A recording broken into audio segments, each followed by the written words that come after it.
Hello friends, जैसा कि आप लोगों को दिख रहा है कि आज हम व्रत के बारे में पढ़ेंगे। तो कोई भी आपसे प्रश्न पूछता है कि व्रत की परिधि क्या होगी, ठीक है। तो व्रत की परिधि क्या होगी, ऐसा क्वेश्चन पूछते ही आपके दिमाग में आंसर आता है कि सर व्रत की परिधि जो होगी वो होगी 2πr होगी, ठीक है। अगर कोई क्वेश्चन पूछ ले व्रत का क्षेत्रफल क्या होगा, तो आप लोगों के दिमाग में आएगा कि व्रत का क्षेत्रफल होगा πr² होगा, ठीक है। लेकिन अगर कोई आपसे ऐसे पूछता है कि व्रत की परिधि 2πr क्यों होगी, अगला क्वेश्चन पूछ ले व्रत का क्षेत्रफल πr² क्यों होगा,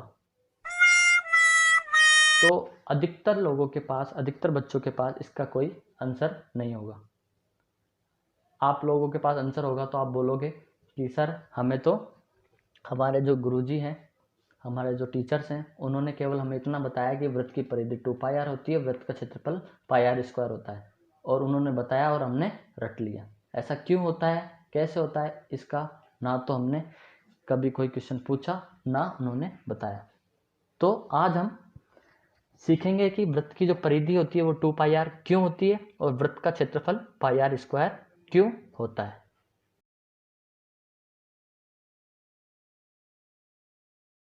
तो सबसे पहले जो सर्कल व्रत जो होता है वो दिखने में ऐसा होता है, ठीक है। इस डायग्राम को हम एक पेपर शीट पे बना सकते हैं, इसलिए इसको बोलते हैं 2D आकृति, द्विविमीय आकृति, ठीक है ना। व्रत जो होता है उसकी जो आकृति होती है वो 2D होती है। अब उसके बारे में अपन पढ़ते हैं। तो ये जो पॉइंट है ये हो गया व्रत का केंद्र, सेंटर है, बिल्कुल बीचों बीच मध्य के अंदर है, इसलिए व्रत का क्या हो गया, केंद्र हो गया, ठीक है। उसके बाद केंद्र से स्टार्टिंग लाइन हो रही है और कहाँ तक जा रही है, इसकी बाउंड्री पर। तो ये हो गई इसकी त्रिज्या, क्या हो गई, त्रिज्या, रेडियस, इसे लिखते हैं r से, ठीक है। और ये जो बाउंड्री है इस व्रत की चारों तरफ, इसको हम बोलेंगे क्या, परिधि, सरकमफ्रेंस, ठीक है ना। तो आप लोगों को समझ में आ गया होगा कि व्रत क्या होता है। व्रत एक 2D आकृति है, द्विविमीय आकृति है। व्रत का जो केंद्र, सेंटर होता है उसे केंद्र बिंदु कहते हैं। केंद्र से परिधि के बीच की जो दूरी होती है वो त्रिज्या होती है, और जो बाउंड्री होती है उसे क्या बोलेंगे अपन, परिधि बोलते हैं, ठीक है। अगर हम व्रत को आधे भागों में बांट दें, बीच में से एक लाइन खींच दो, ठीक है ना, तो मध्य से, केंद्र से होकर जाने वाली लाइन जो व्रत को 2 बराबर भागों में बांटती है, वापस बोल रहा हूँ, केंद्र से होकर जाने वाली लाइन, रेखा व्रत को 2 इक्वल पार्ट्स में डिवाइड करती है, वो क्या कहलाती है, व्रत का व्यास कहलाती है। क्या कहलाती है, व्रत का व्यास। और व्रत को 2 भागों में बांटने वाली, स्टूडेंट्स मैं आपको दोबारा रिपीट कर रहा हूँ, यहाँ मैंने बोला व्रत को 2 बराबर भागों में बांटने वाली लाइन जो केंद्र से होकर जाती है उसे कहते हैं व्यास। लेकिन यहाँ मैं बोल रहा हूँ व्रत को 2 भागों में, बराबर नहीं बोल रहा मैं, व्रत को ओनली 2 पार्ट्स में डिवाइड करने वाली लाइन, इसको बोलते हैं अपन जीवा कोण, ठीक है। यहाँ तक आप लोगों को समझ में आ गया होगा। अब अपन बात करें व्रत की परिधि। अगर क्वेश्चन आ जाए व्रत की परिधि, व्रत की परिधि, परिधि का जो सूत्र होगा वो क्या होगा, व्रत की परिधि का सूत्र होगा 2πr, ठीक है।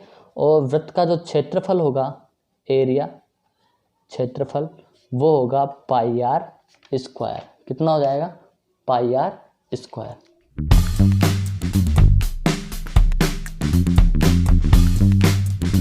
तो सबसे पहले स्टार्ट करते हैं कि व्रत की परिधि इक्वल टू 2πr क्यों होती है। तो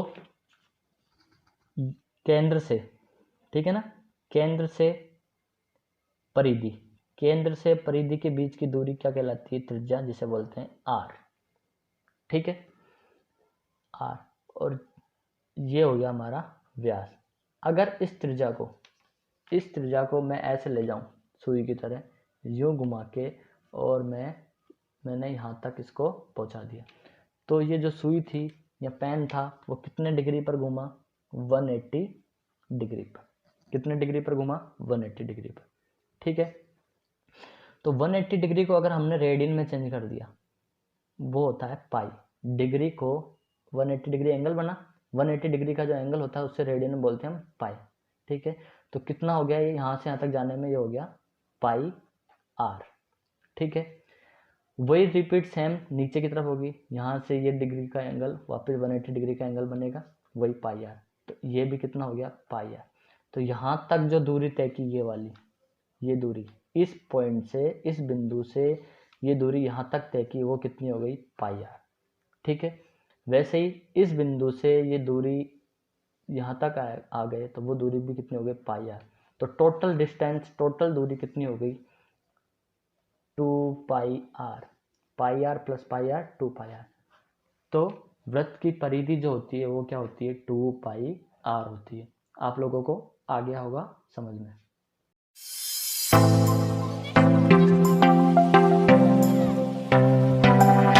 हाँ तो फ्रेंड्स, अब हम सीखते हैं वृत्त का क्षेत्रफल पाई आर स्क्वायर क्यों होता है। आप लोगों के सामने एक वृत्त बनाया रखा है, मैंने बना के दिखाया हुआ है। इस वृत्त के मैंने 10 पार्ट्स कर दिए। ठीक है, 5 कर दिए रेड में और 5 कर दिए ग्रीन के अंदर। ठीक है, अब इसकी जो बाउंड्री है जिसे हम बोलते हैं परिधि, वो कितनी हो जाएगी 2 पाई आर। और ठीक है, बाउंड्री हो जाएगी 2 पाई आर। तो अब इससे हम वृत्त का क्षेत्रफल पाई आर स्क्वायर कैसे निकालें, तो समझिए। मान लीजिए मैं इसको यहाँ से कैंची से इसके टुकड़े कर देता हूँ। ये जो कलर है इनको अलग अलग सेक्टर अलग अलग कर देता हूँ। ठीक है, इसको मैं अलग करके आप लोगों को दिखाता हूँ। ये मैंने पहले से कर रखे हैं, इनको मैंने ऐसे जमा दिया। ठीक है,